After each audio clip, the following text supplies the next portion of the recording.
it comes to freedom of speech, we have a very big issue that no one is talking about. And that is the fact that both left wing and right wing pundits, as well as CNN, Fox News, all the media outlets, kind of in a sly way, they deplatform and cancel or ban people, even if they're not technically doing it. Most people, when they hear freedom of speech, they think that if you don't get canceled and if you don't get banned off the apps, you're all good and you have your freedom of speech. And in a technical sense, yes. If you're able to post on Instagram, if you're able to post on YouTube, then yes, you do technically have freedom of speech. But if we're going to wave away anyone's political agenda and just say that you're a communist or you're a fascist or you're a socialist or you're a racist or whatever label you want, because if you watch Fox News, CNN, Charlie Kirk, Ben Shapiro, Medias, anybody, they all will use very frequently when discussing anyone that opposes their beliefs these buzzwords that end the conversation. These words are a telltale sign to their audience that the conversation's over. This person is a fascist, we cannot discuss with them. This person is a communist, we cannot discuss with them. And the issue that I see is, number one, 99.9% of the time, these people are not self-identified as communists or self-identified as fascist or self-identified as racist. You are putting that label on them. And maybe to some degree it's true. I think most of these labels are, they're kind of a spectrum. You know, like some people might have some communist ideals. Some people might have some fascist ideals. I doubt most people are 100% fascist or 100% communist or 100. Most people are somewhere on a spectrum on really anything political. But this way of just saying that, oh, Zoran Mamdani is a communist, instead of discussing his policies, which at the end of the day, most of which he's not going to do, obviously. I mean, that's what every politician, they promise a lot, they underdeliver, and then they blame other people. But instead of discussing, are free buses a good idea? Are they a bad or a good idea? Will they help the constituents within New York City? Instead of discussing that, Fox News says, we're not going to discuss anything. You're a communist. The discussion's over. Well, who does this help? I mean, who does this help? We're not are free buses such a, maybe you do think they're a radical idea, and I think it's kind of irrelevant whether they're a radical idea, whether they're bad or good for society. Are free buses going to get people killed?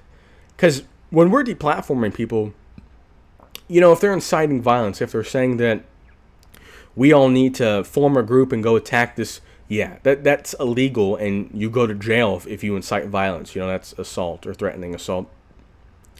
If someone's not doing that, I don't really see why any topic can't be discussed. And maybe you do still vehemently disagree. Maybe the person's a total just idiot, a total moron. Why not show them up? That's what I don't get, is when these people like Mehdi Hasan will say that everyone's a fascist, anyone who's a right-winger is a fascist, and maybe some of them are, from a definitional standpoint, but even if they are, even if your definition of that is correct, and even if Zoran Mamdani actually is a communist, you can't discuss the ideas and probably won't persuade them because most people are stuck in their ways, but persuade their audience. Make the case on why free buses are bad. Make the case on why, you know, fascist people are anti-immigration. Why can't you make the case on why that is a bad ideal and why people within the United States aren't going to benefit from those things and why those things are actually negative?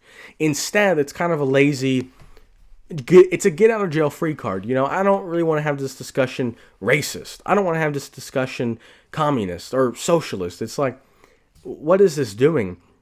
And I do think in a roundabout way, you know, we obviously, if you're a normal person, you don't support violence. And that's kind of usually when people discuss these things, they're like, oh, I just want to protect the communities. I think silencing speech, whether it's direct and banning or canceling someone, or if it's indirect and just saying that this person we will not be conversating with. The public square, they don't get to be inside of it. They can technically speak, but we're going to close our ears and we're not going to engage to any degree. I think that actually ends up increasing violence. And I'll give you a very pertinent example with that. Whether or not you believe that there was too much police brutality when it comes to just the general public or African American communities, whether or not you believe in that, totally irrelevant for this.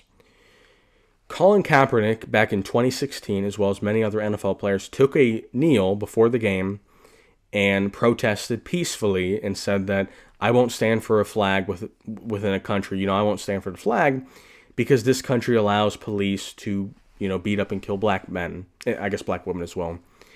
And whether or not you agree with him, it was a totally peaceful protest. Not, these peaceful protests that end up being super violent. It was a peaceful protest where he wasn't blocking traffic. He wasn't yelling in somebody's face. He wasn't cursing people out, spitting on them. He wasn't looting a store. The entirety of the protest was peaceful. And then what happens? Then, once again, whether you agree with him, whether you don't agree with him, that issue persists. And maybe you don't think it's an issue, but to them, that issue persists. And once the peaceful protests have been completely silenced, completely squashed, and you have said, you are not allowed to discuss this, I don't care that it's peaceful, you are not to protest. Now people take violent measures into their hands and they say, okay, well, if I'm not allowed to discuss this, then we're going to get violent and loot. Like the Black Lives Matter riots that happened in the summer 2020. When peaceful protests and peaceful conversations are squashed, and even if you're not technically banning them, when they are squashed and we're saying that you should be fired and you're going to get death threats and you need to go, and you're not, it's one thing if you say to Colin Kaepernick, I fully respect and agree with your right to peacefully protest. I just don't agree with police brutality. Like, I don't agree that that's an issue.